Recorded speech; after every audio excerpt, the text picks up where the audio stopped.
चलिए आज के क्लास में हम देखेंगे दर्पण सूत्र क्या है।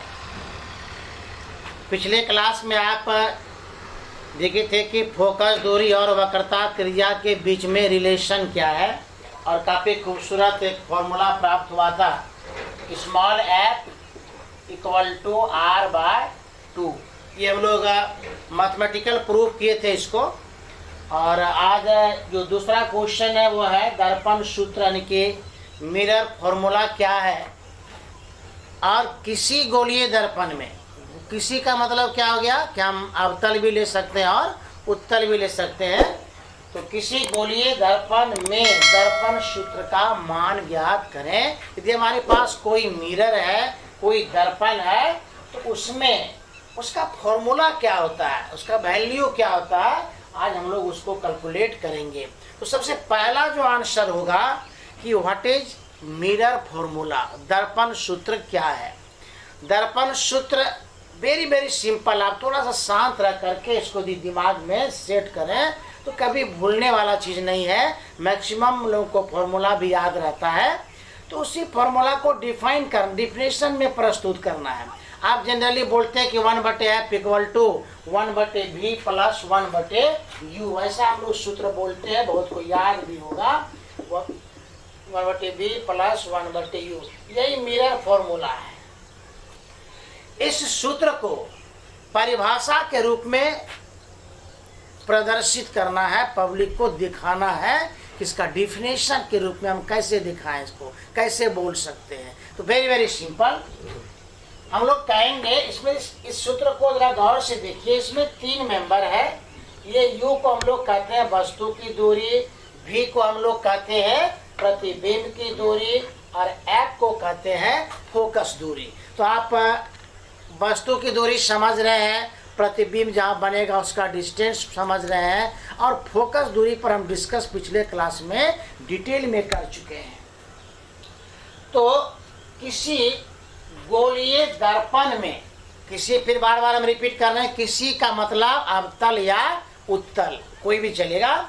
किसी गोलीय दर्पण में दर्पण से वस्तु की दूरी, दर्पण से वस्तु की दूरी को हम लोग किससे डिनोट करते हैं, यू, यहाँ पे ब्रैकेट में लिख भी चुके हैं। किसी गोलीय दर्पण में दर्पण से वस्तु की दूरी, कोमा दे देंगे, प्रतिबिंब की दूरी जिसको हम लोग भी से डिनोट करते हैं, और फोकस दूरी जिसको हम लोग स्मॉल एफ से डिनोट करते हैं। तो दर्पण से वस्तु की दूरी, प्रतिबिंब की दूरी और फोकस दूरी के बीच के रिलेशन मतलब संबंध को हम लोग क्या कहते हैं, दर्पण सूत्र कहते हैं। मतलब दर्पण सूत्र में 3 ही एक्टर है। कौन कौन से है भाई? पहला है दर्पण से वस्तु की दूरी, इसको हम लोग u से डिनोट करेंगे। फिर है दर्पण से प्रतिबिंब की दूरी, हम लोग v से डिनोट करेंगे। और दर्पण का क्या, फोकस दूरी f से डिनोट करते हैं। ये तीनों के बीच में जो रिलेशन आता है वह आएगा 1/f equal to 1/v plus 1/u। अब सवाल है, कभी हम आपको डायरेक्ट भी लिखा दें कि ये वाला होता है तो मन में क्वेश्चन उठेगा, फिर ये कैसे आए सर, क्या हम लोग इसको रेडीमेड याद करेंगे? तो रेडीमेड नहीं करना है, हम लोग के पास इसका मैथमेटिकल एक्सप्लेनेशन है। हम लोग मैथमेटिकल रूप से इसको प्रूव कर सकते हैं कि दर्पण का सूत्र क्या होगा। तो हम जो स्टार्ट करने जा रहे हैं आज वो है आपका उत्तल दर्पण। हम अवतल में भी कर सकते हैं, आप भी कर सकते हैं, बट एक को यदि बारीकी से समझ लिया जाए तो फिर दिक्कत आपको आगे नहीं होगी। आप फिगर को थोड़ा गौर से देखिए। इस फिगर में हम ये भी एक उत्तल दर्पण लिए। उत्तल क्यों है ये भी सोचना है। ये उत्तल दर्पण इसलिए है क्योंकि इसके अंदर वाला यानी गोले के अंदर वाला भाग सिल्वर से पॉलिश किया हुआ है, इसलिए इसको हम लोग कहेंगे उत्तल दर्पण। यदि आपको क्वेश्चन उठेगा कि हम लोग अवतल में नहीं कर सकते, तो अवतल में भी कर सकते हैं, बट पहले उत्तल में आ रहे हैं। ये भी एक उत्तल दर्पण है जो आप फिगर में देख रहे हैं। और अब है कि हमको प्रूव करने के लिए एक ऑब्जेक्ट लेना पड़ेगा, क्योंकि वस्तु का दूरी भी चाहिए। हमने यहाँ फिगर में गौर से देखिए, आपका ए बी यह एक ऑब्जेक्ट है और दर्पण का ये वाला पॉइंट को हम लोग कहते हैं पोल। यहाँ पर आपका पोल है और कहीं न कहीं दर्पण का सेंटर होगा, यानी कि सेंटर ऑफ कर्वेचर होगा। तो सी हम अपने मन से यहाँ पे ले लिया, आप अंदाज से ले सकते हैं, चलेगा। और दर्पण के सामने में ये बीपी जो है, पी से बी का जो डिस्टेंस है, ये वस्तु का दूरी है, डिस्टेंस है। ये भी एक ऑब्जेक्ट लिया गया सामने में, और प्रतिबिंब बनाने के लिए वस्तु से कम 2 प्रकाश के किरण को दर्पण पर आपतित कराना है। तो हम लोगों ने भी 2 प्रकाश के किरण को लिया, फिगर देख रहे हैं। एक प्रकाश के किरण को हमने इसके सेंटर ऑफ कर्वेचर, यानी वक्रता केंद्र को फोकस करते हुए लाया है। ए बी दर्पण है, तो दर्पण पर यहाँ से, इसका कुछ नाम भी आप दे सकते हैं, से आप ए बी यहाँ दे दिए हैं। ये प्रकाश का किरण इस बिंदु पर आपतित होती है।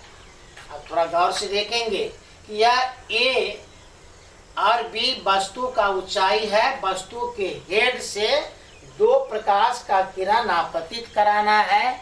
एक प्रकाश का किरण है आपका, इसका कुछ नाम आप दे दीजिए, मान लिया हम यहाँ पे ओ दे दें। एओ आपतित किरण है जो कि सेंटर की ओर जा रही है, और आप अच्छी तरह से जानते हैं कि प्रकाश जब वक्रता केंद्र से होते हुए गुजरती है तो वह परावर्तन के बाद पुनः अपने ही पथ पे लौट आती है। तो आपको इसी में परावर्तित किरण का दिशा दिखाना होगा। इसलिए हमने क्या किया कि एओ को आपतित किया और फिर इसको इसी डायरेक्शन में लौटते हुए भी दिखाया गया है।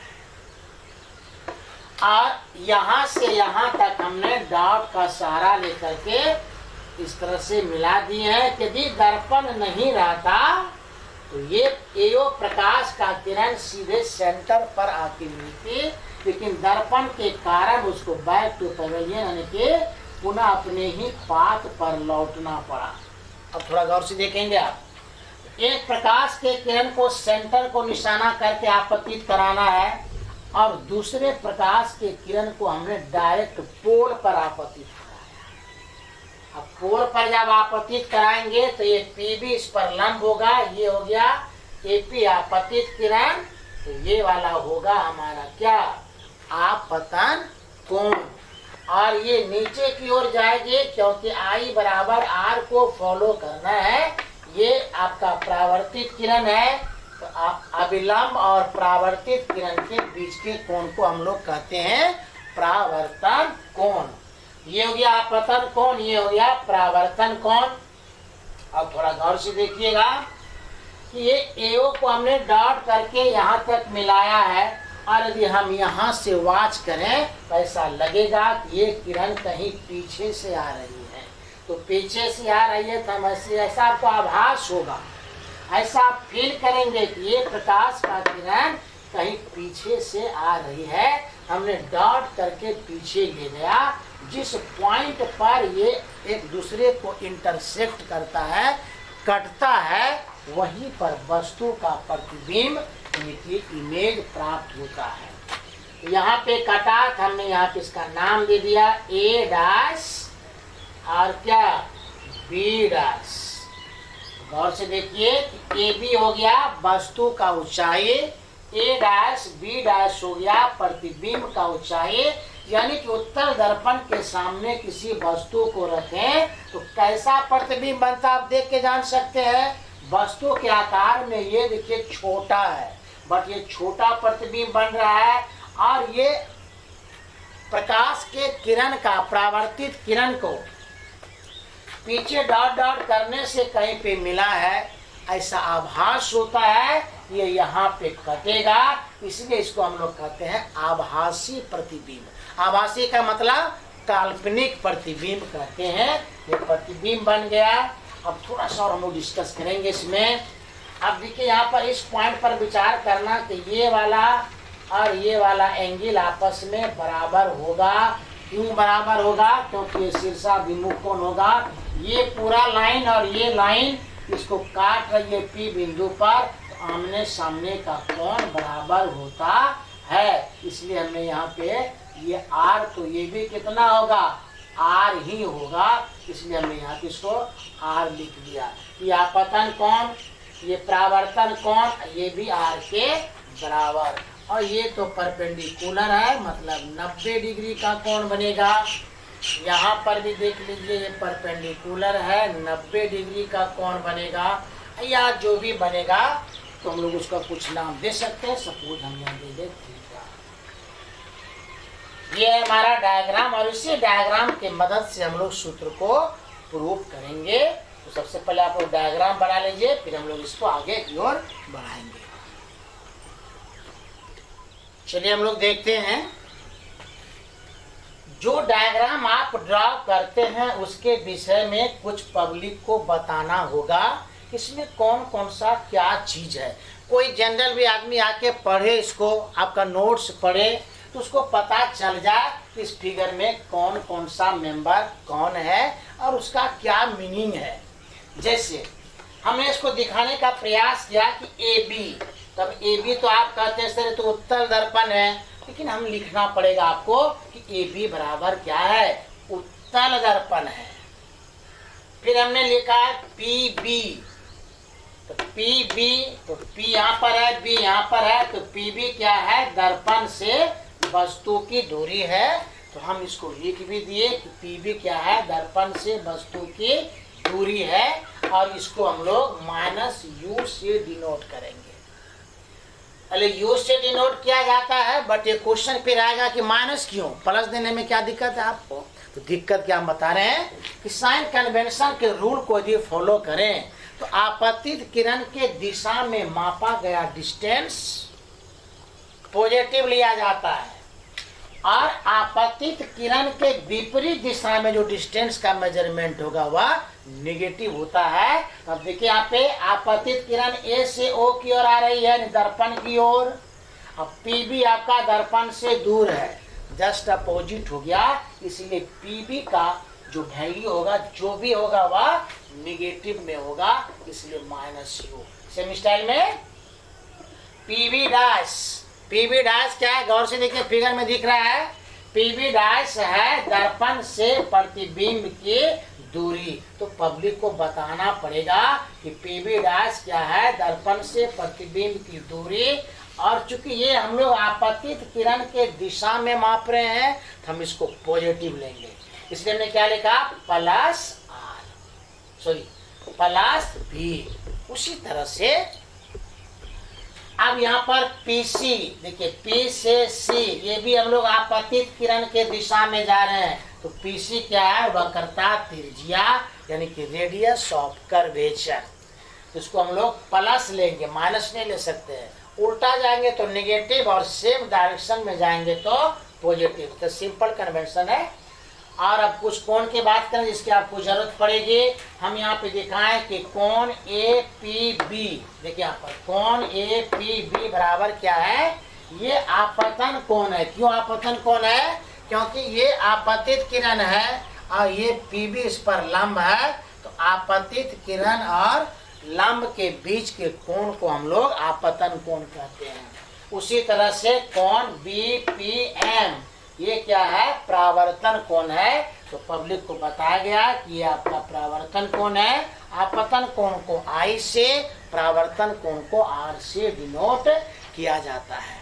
तो सबसे पहले आप फिगर बना, डिफिनेशन हुआ दर्पण सूत्र का, डायग्राम ड्रॉ करेंगे, और डायग्राम के विषय में 2-3 लाइन में जो मुख्य एक्टर भाग लेने वाला है दर्पण के सूत्र में, उससे पब्लिक का परिचय करवाना है, जो आप करवा चुके हैं कि इसमें क्या क्या है। तो कोई अनजान आदमी भी आके इसको पढ़ के जान सकता है कि फिगर में कहाँ पर क्या क्या चीज दिया हुआ है। जल्दीबाजी में हम लोग इसको लिखेंगे और इसके बाद हम फिर इसको अब आगे की ओर चलिए हम लोग आगे बढ़ाते हैं इसको। अब हमारा मैथमेटिकल कैलकुलेशन यहाँ पर स्टार्ट होगा। अब हम क्या करें जो कि हमको सूत्र मिल जाए। हमारा लक्ष्य है नहीं हाफ 1/f बराबर 1/v प्लस 1/u सूत्र को प्राप्त करना। तो क्या करें हम भाई, तो सबसे पहले अधिक आप क्या कर सकते हैं, इसमें से दो त्रिभुज हम पहले लेते हैं, इसमें आपकी पूर्ण सहमति होगी। हम एक बड़ा त्रिभुज ए बी और सी, गौर से देखिए समकोण त्रिभुज है। तो आप पहले नीचे में लिखेंगे कि त्रिभुज ए बी सी, ये बड़ा त्रिभुज है, त्रिभुज ए बी सी, देखिए एक समकोण त्रिभुज है, त्रिभुज ए बी सी, और इसके अंदर में एक छोटा सा त्रिभुज है ए dash B dash C, A dash B dash C से कभी कभी आप लोग देखते हैं कि बड़ा बैलून रहता है इस तरह से, और इसके अंदर में एक छोटा बैलून रहता है। उसी तरह से ये बड़ा समकोण त्रिभुज है ए बी सी, और उसके अंदर में ए डैश बी डैश सी एक छोटा क्या है त्रिभुज है, वो भी समकोणी है, दोनों त्रिभुज है। इसी में हम लोग पहले विचार करेंगे आपके साथ। इस दोनों त्रिभुज में गौर से देखिए तो कोण ए बी सी, कोण ए बी सी, फिगर में सारा आंसर दिया रहता है, उसी को पकड़ना है, समझना है कि क्या हो रहा है। बड़ा त्रिभुज में ए बी सी देखिए 90 डिग्री है, और ये बराबर होगा कोण ए डैश बी डैश, फिगर को देखना है, रटना कुछ नहीं है, कोई भी समझ सकता है। अब बराबर हम कितना है, तो 90 डिग्री है। आप देखिए हम यहाँ पर ए dash B dash C 90 degree दिखाए हैं, ए बी सी 90 डिग्री दिखा चुके हैं। तो दो त्रिभुज में एक कोण बराबर है 90 डिग्री, 90 डिग्री का। और देखिए चीज क्या है कि ए सी बी, हम लोग ऐसा कर सकते हैं कि दोनों त्रिभुज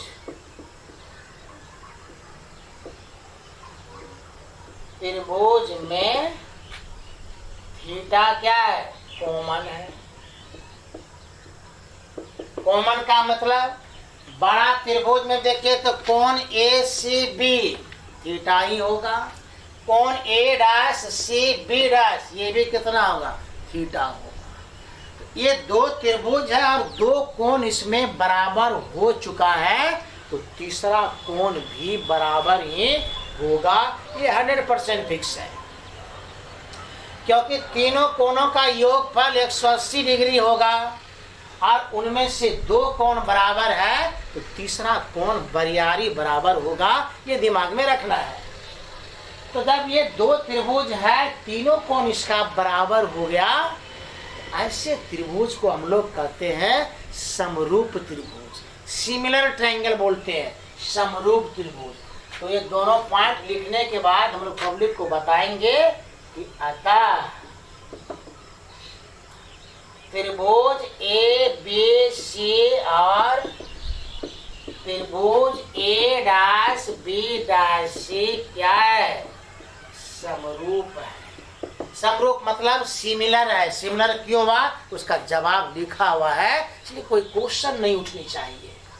हमने जवाब दिया कि इसमें दो कोण बराबर है, तो आपको भी मालूम है कि तीसरा कोण बराबर होगा, और जब तीनों कोण बराबर होगा तो उसको हम लोग समरूप कह सकते हैं। और समरूप है तो लंब बटे लंब बराबर आधार बटे आधार लिखने का अधिकार है आपको। तो हम दोनों में लंब बटे लंब लिखे। यदि हम ऐसा करें कि ए डैश बी डैश, ये छोटा त्रिभुज का लंब है, बड़ा त्रिभुज का है कितना, ए बी, बराबर कर दो आधार बटे आधार, तो बी डैश सी इसका आधार है, तो बी डैश सी बटे, और उसका आधार हो जाएगा बी सी पूरा। समझना इसको, शुरू में जिसका लंब आपका ऊपर में रहेगा, आधार भी उसी का ऊपर में लिखना है। जिसका लंब नीचे में है, आधार उसका नीचे में लिखना है। फिगर को गौर से देखिए, बी डैश सी और बी सी, ये दो चीज है आपके पास। बी डैश सी का मान कभी भी आपको दिया हुआ एग्जाम में नहीं रहेगा। तो किसी तरह से, क्योंकि एक्टर इस सिनेमा में तीन ही है, यू, भी और एफ, चौथा कोई नहीं है। चौथा यदि कभी इमरजेंसी में आएगा तो कैपिटल आर आएगा।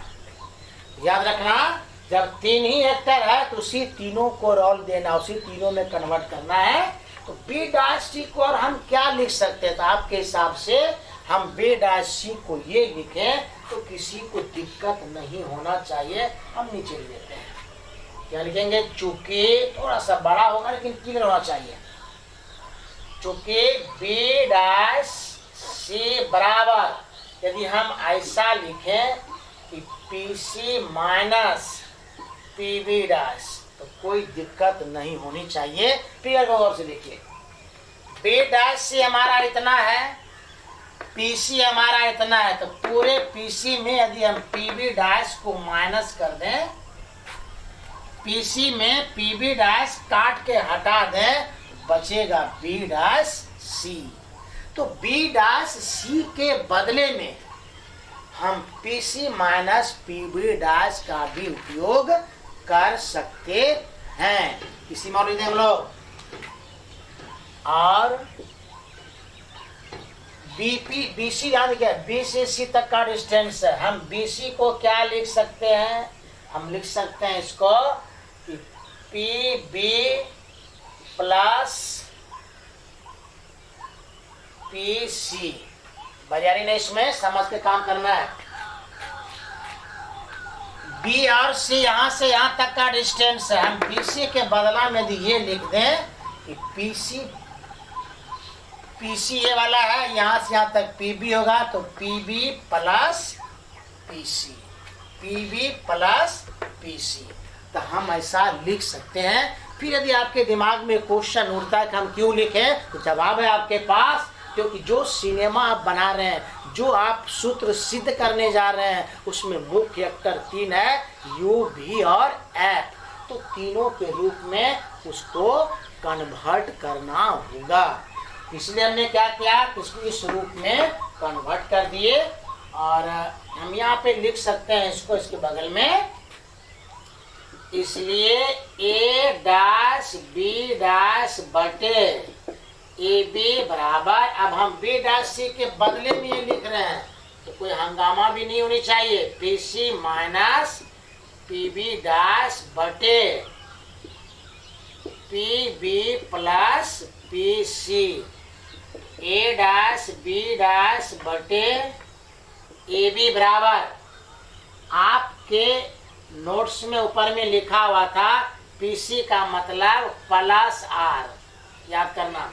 माइनस है तो माइनस देंगे, P B dash P B dash, गौर से देखिए ये था प्लस भी, तो आर माइनस भी बटे, फिर पी बी, वहाँ फिगर में देख सकते हैं आप, ये आपतित किरण के विपरीत में है तो आप लिखे थे माइनस यू, फिर आपका है प्लस पी सी, तो प्लस हो जाएगा आर। इसको हम लोग बोलेंगे समीकरण फर्स्ट। समीकरण फर्स्ट मान के इसको आप कहीं भी रख दीजिए, जब जरूरत पड़ेगा तो हम उसका फिर से उपयोग कर लेंगे। तो आप यहाँ तक लिखेंगे पहले, इसके बाद फिर हम सेकेंड स्टेप में आएंगे। हम लोग आगे की ओर बढ़ते हैं।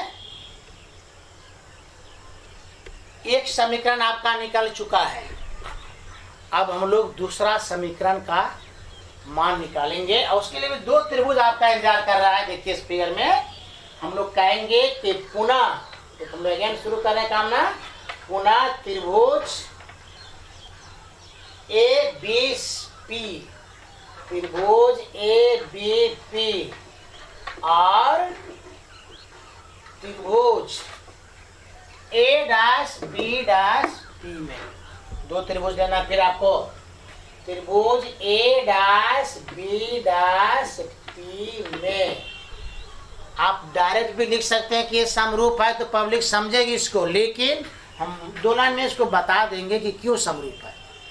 दोनों त्रिभुज को गौर से देखिए, इसमें भी कोण ए बी पी बराबर कोण ए डैश बी डैश पी बराबर ये भी 90 डिग्री है। फिगर में आप देख सकते हैं ये एंगल भी 90 डिग्री होगा, ये तो 90 डिग्री ऑलरेडी है। और कोण ए पी बी बराबर कितना है, ये आई है, आपतन कोण है। और कोण इस पर आते हैं लोग, ए डैश पी बी डैश बराबर कितना है, आर है। तो पब्लिक को बताना है कि आई और आर क्या है, बराबर है। लेकिन क्यों बराबर है तो उसका जवाब खोजेगी पब्लिक।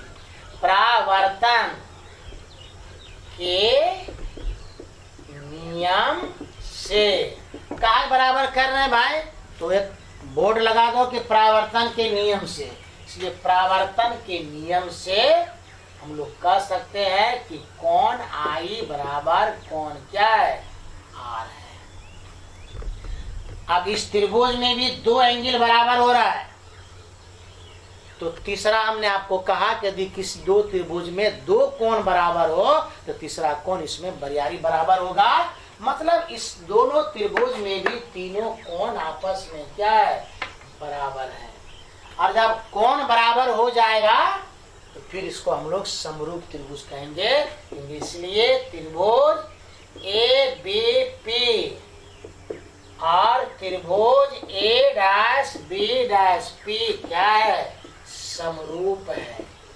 और समरूप है तो फिर वही गाना दोहरा देना है, लंब बटे लंब बराबर आधार बटे आधार। देखिए लंब में पहले ए डैश बी डैश बटे ए बी। अब हो सकता है आपके मन में हो कि सर जी हम ए बी बटे ए डैश बी डालेंगे तो आपको क्या दिक्कत है, क्योंकि आप फर्स्ट इक्वेशन में ए डैश बी डैश को ऊपर रखे हैं, इसलिए यहाँ पर भी ऊपर रखेंगे, बराबर हो जाएगा आधार बटे आधार। तो आधार का मतलब पी बी डैश बटे पी बी, तो हो जाएगा आपका ए डैश बी डैश बटे ए बी बराबर पी बी डैश। तो आपके कॉपी में लिखा हुआ ये भी है, अभी प्लस में होगा, भी बटे हो जाएगा माइनस में कितना यू। इसको बोलेंगे समीकरण सेकेंड। और अब आपको क्या करना है कि फर्स्ट और समीकरण को चुपचाप वाच करना है, देखना है इसमें क्या क्या चीज है। और जब ऐसा आप वाच करेंगे तो आपको पता चलेगा कि दोनों समीकरण में सर एक साइड क्या है, बराबर है। और फिर जब दो समीकरण में एक साइड बराबर हो जाए तो दूसरा साइड बरियारी बराबर होगा। ये 100% सत्य है। हम लोग समीकरण फर्स्ट और सेकेंड से दोनों को बराबर कर सकते हैं, तो हम लोग बराबर करेंगे, इसके लिए हड़बड़ाना नहीं है आपको। नीचे में एक लाइन में हम लोग लिखेंगे समीकरण फर्स्ट और सेकेंड से, तो फर्स्ट और सेकेंड से। तो पब्लिक कुछ समझ में आ जाएगा कि हम कहाँ से लिख रहे हैं, क्यों लिख रहे हैं। हम ऐसा लिख सकते हैं कि v बटे माइनस यू बराबर, और उसमें क्या था, समीकरण फर्स्ट वाला आपको लिखना पड़ेगा। तो समीकरण फर्स्ट में था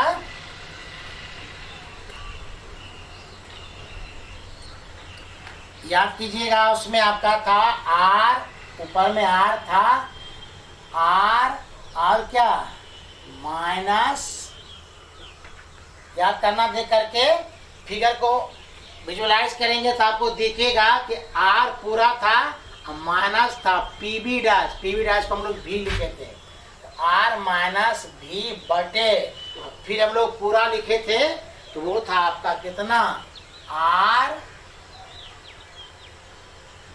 माइनस। समीकरण को मिला लेना है। फर्स्ट और सेकेंड में एक साइड बराबर था तो हमने दूसरा साइड को भी बराबर कर दिया। और इसको कोना कोनी गुना करेंगे हम लोग, क्रॉस मल्टीप्लिकेशन करेंगे। तो कोना कोनी गुना का मतलब क्या होगा, जैसे हम ये कह सकते हैं यहाँ पर प्लस प्लस प्लस हो जाएगा तो भी आर, फिर प्लस माइनस माइनस यू भी, फिर बराबर दे देंगे आप, फिर minus plus minus u R, फिर माइनस माइनस प्लस यू भी। कोना कोनी गुना कर दिए। अब UV वाला को एक साइड और इसको भी हम एक साइड ले आए तो क्या होगा वो देखिए आप। हम लिख सकते हैं इसको ऐसा VR, इसको इधर ले आते हैं तो प्लस UR बराबर UV, इसको उधर ले चलिए तो माइनस क्या हो जाएगा प्लस प्लस UV। तो VR प्लस UR बराबर इसको जोड़ेंगे तो हो जाएगा 2UV। Very very simple. समीकरण को बराबर करना है, कोना कोनी गुना करेंगे और गुना करके जो भी रिजल्ट आएगा वो आपके सामने में उसको लिखना है और इसके बढ़ेगा तो VR प्लस UR बराबर 2UV। और अब हम यहाँ पर थोड़ा सा एक काम करेंगे कि दोनों साइड में कोई प्रश्न नहीं है, दोनों साइड UVR से भाग देने पर, तो दोनों साइड यदि हम किसी भी अंक से किसी भी डिजिट से भाग दें तो कोई परेशानी नहीं होगी। तो दोनों साइड UVR से भाग देने पर तो हो जाएगा VR बटे UVR बराबर, सॉरी प्लस है तो प्लस दे दीजिए UR बटे UVR बराबर 2UV बटे फिर कितना UVR। ऐसा हम कर सकते हैं, अधिकार है आपको। अब यहाँ देखो VR कट जाएगा, UR कट गया, UV कट गया, जो बचा उसको उतार दो तो 1 बटे U प्लस 1 बटे D बराबर 2 बटे कितना R। बट हमारा जो सूत्र है ये भी गलत नहीं है, हम चाहें तो R को F में कन्वर्ट कर सकते हैं। एक लाइन पहले बता दो कि चूंकि हम लोग पिछले क्लास में पढ़ चुके हैं कि R बराबर कितना है 2F है। जब R बराबर 2F है तब R का मान पुट करो तो 1 बटे U प्लस 1 बटे V इक्वल टू 2/2F।